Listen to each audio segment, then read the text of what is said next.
শৰাইঘাটৰ নতুন দলঙত চাঞ্চল্যকৰ ঘটনা নিশা 12 বজাত দলঙত উদ্ধাৰ হ'ল এখন বুলেট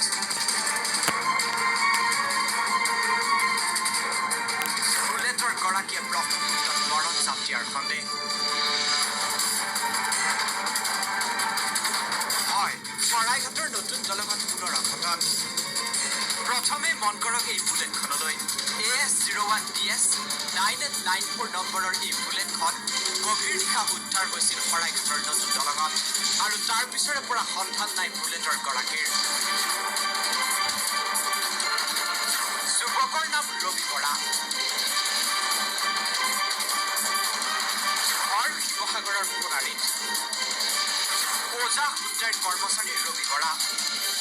ৰবি বৰা নামৰ এই যুৱকজনেই শৰাইঘাটৰ নতুন দলঙত বুলেটখন ৰাখি দলঙৰ ওপৰৰ পৰা ব্ৰহ্মপুত্ৰত মৰণ জাপ দিয়াৰ সন্দেহ কৰা হৈছে নিশা প্ৰায় 11:10 বজাত ৰবিৰ ষ্টেটাছত আত্মহত্যাৰ কথা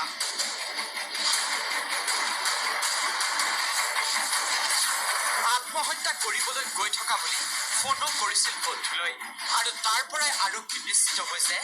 বুলেট দলঙতে ৰাখি ব্ৰহ্মপুত্ৰত মৰণ জাপ দিছে যুৱকজনে